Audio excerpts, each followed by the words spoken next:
नमस्कार, पर्दाफाश में आपका स्वागत है। मैं हूं आपके साथ सोनाली। आज पर्दाफाश करेंगे उस संगठन का जिसको सालों पहले ही बैन हो जाना चाहिए था, लेकिन अभी तक ये देश भर में जहर घोलने का काम कर रहा है। और वैसे तो हर देश विरोधी गतिविधियों में ये आगे रहता है, लेकिन अब सब साफ हो चुका है कि ये किसके लिए काम करता है। देश में हिंदू से आखिर इनको दिक्कत क्या है। हम बात कर रहे हैं पॉपुलर फ्रंट ऑफ इंडिया यानी पीएफआई की। देश के खिलाफ जहर उगलना हो, देश के खिलाफ साजिश रचनी हो, सबसे पहले इस फ्रंट का नाम आ जाता है और साथ ही उन नेताओं का जो इसके सपोर्ट में है। अब ताजा मामला है 12 सितंबर का, जब कोर्ट ने हिंदू पक्ष की याचिका को सुनवाई योग्य माना। जैसे ही यह खबर फैली, इस पॉपुलर फ्रंट को मिर्ची लग गई। वाराणसी के ज्ञानवापी मामले में जब से कोर्ट ने सुनवाई के योग्य वाला फैसला दिया है, हिंदू पक्ष जश्न मना रहा है। जैसे ही हिंदू पक्ष के वकील ने बाहर आकर बताया कि कोर्ट ने हमारी सारी दलीलों को मान लिया है, मुस्लिम पक्ष की एप्लीकेशन खारिज कर दी गई है।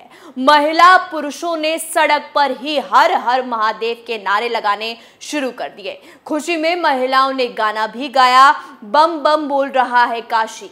टीवी चैनलों के कैमरे पल पल की घटना का लाइव कवरेज दिखा रहे थे। उनके सामने ही याचिकाकर्ता महिलाएं जश्न मनाते हुए झूमने लगी। कुछ लोगों ने पटाखे जलाए, नगाड़े बजे, अभी तो झांकी है, दर्शन अभी बाकी है। ऐसे नारे देर शाम तक काशी की गलियों में गूंजते रहे। हालांकि मिर्ची तो उन्हें लगी जिनको इस बात का डर था कि सालों से अपने कब्जे में रखने वाली जमीन को अब देना पड़ेगा। अब तो पोल खुल गई है, फिर शुरू हुआ जहर उगलने का सिलसिला। एक तरफ देश विरोधी फ्रंट पीएफआई, दूसरी तरफ महबूबा मुफ्ती और असदुद्दीन ओवैसी समेत मुस्लिम पक्ष ने 1991 के एक्ट का हवाला देते हुए कोर्ट के फैसले पर नाराजगी जताई। एक के बाद एक जहर उगलने का सिलसिला शुरू हुआ।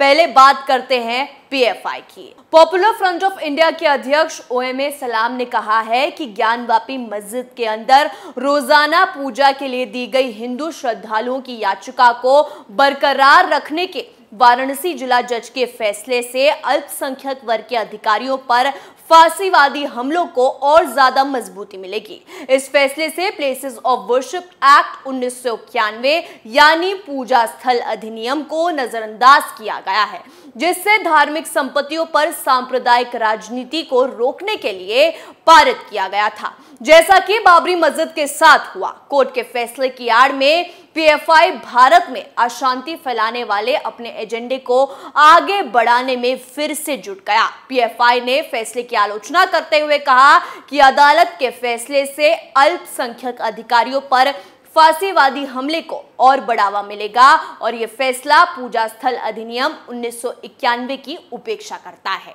यह तो बात हो गई उस फ्रंट की जो बार बार देश का ही खाकर देश के बारे में जहर उगलता है।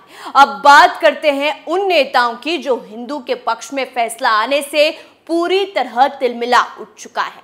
पहले बात महबूबा मुफ्ती की। ट्वीट करते हुए महबूबा मुफ्ती ने कहा है कि प्लेसेस ऑफ वर्शिप एक्ट के बावजूद ज्ञानवापी पर अदालत के फैसले से दंगा भड़केगा और एक सांप्रदायिक माहौल पैदा होगा जो बीजेपी का एजेंडा है। ये खेदजनक स्थिति है कि अदालतें अपने स्वयं के फैसले का पालन नहीं करती हैं। यानी कि जो सदियों से सच छुपा कर रखा गया, अब वो बाइज्जत कोर्ट अगर देना चाहता है उस पक्ष को जिसका वो हकदार है, तो दंगा भड़केगा। यानी कि ये नेता भी अच्छी तरह जानते हैं कि एक समुदाय के हिसाब से नहीं चला तो दंगा भड़केगा। लेकिन अगर यही मुस्लिम पक्ष में फैसला आया होता तो इसे ये लोग सच की जीत बताते। सच तो ये है कि ये जिहादी गैंग को छीनी हुई चीजों को देने में भी दिक्कत है, इसलिए नॉर्थ, साउथ, वेस्ट और ईस्ट हर जगह जहर उगला जा रहा है। बात अब all India Muslim personal law board की। इनको भी कोर्ट के फैसले से बराबर मिर्ची लग चुकी है। अदालत के फैसले को निराशाजनक करार देते हुए all India Muslim personal law board ने सोमवार को कहा कि केंद्र सरकार 1991 के प्लेसेस ऑफ वर्शिप एक्ट का क्रियान्वयन सुनिश्चित करे। मुस्लिम पर्सनल लॉ बोर्ड के महासचिव मौलाना खालिद सैफुल्लाह रहमानी ने कहा कि ज्ञानवापी के संबंध में जिला अदालत का प्रारंभिक फैसला निराशाजनक और दुखदायी है। वहीं AIMIM के चीफ असदुद्दीन ओवैसी ने कोर्ट के फैसले पर कहा कि 1991 का जो प्लेसेस ऑफ वर्शिप एक्ट है उसका तो मकसद ही फेल होता जा रहा है। उधर हिंदू संतों का कहना है कि मथुरा और काशी के साथ साथ 20,000 मंदिर ऐसे हैं जहां पर हम विजय हासिल करेंगे। वाराणसी कोर्ट के फैसले से यह साफ है कि 1991 का पूजा स्थल कानून श्रृंगार गौरी केस के आड़े नहीं आएगा, यानी ज्ञानवापी परिसर में पूजा के अधिकार वाली 5 महिलाओं की याचिका अब सुनी जा सकती है। इस फैसले का मतलब यह भी निकाला जा रहा है कि काशी के मामले में मुस्लिम पक्ष का सबसे बड़ा हथियार यानी 1991 का प्लेसेस ऑफ वर्शिप एक्ट अपना प्रभाव खो सकता है। इससे सभी विवादित पूजा स्थलों की कानूनी लड़ाई में हिंदुओं के लिए एक नई उम्मीद पैदा हो सकती है। सिर्फ काशी ही क्यों, इस बात की पूरी संभावना है कि वाराणसी कोर्ट के फैसले को मथुरा समेत बाकी विवादित स्थलों के मामले में हिंदू पक्ष अपनी दलीलों में शामिल कर सकता है। इतना ही नहीं, ओवैसी काफी पहले से आशंका जता चुके हैं अयोध्या में मंदिर बनना शुरू होने के बाद शांत हो चुका है।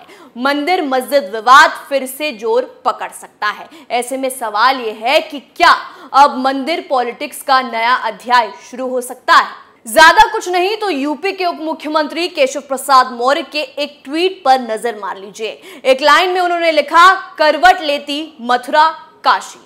डिप्टी सीएम ने अपने इस ट्वीट को पिन करके भी रखा हुआ है। धड़ाधड़ लोगों के कमेंट्स आने लगे।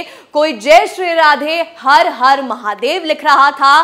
ट्विटर रिएक्शंस देखकर लगता है जैसे एक अलग ही माहौल बन गया है। ऐसे में इसे 2024 के चुनावी लाभ हानि के एंगल से भी देखा जाने लगा है। अब हिंदू पक्ष में जश्न का माहौल है, वहीं हिंदू पक्ष में उम्मीद जता रही है कि जल्द से जल्द बाबा को अपनी गद्दी पर बैठाकर मस्जिद से मंदिर बना दिया जाएगा। पर्दाफाश में आज के लिए इतना ही। कल फिर नए मुद्दे के साथ पेश होंगे। तब तक के लिए देखते रहिए कैपिटल टीवी। नमस्कार।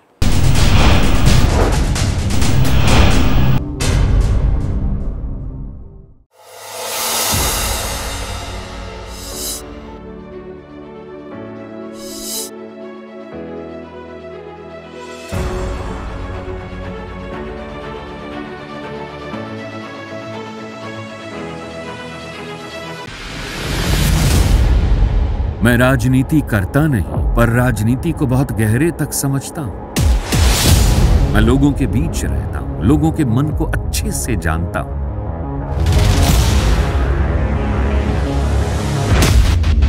पब्लिक और पॉलिटिक्स की हर नब्ज को खूब पहचानता हूं। संघर्ष की सियासत से सत्ता के सिंहासन तक मैं हर खबर से खरा सच निकालता हूं। ना कोई दौड़, ना कोई race. Capital TV, Uttar Pradesh.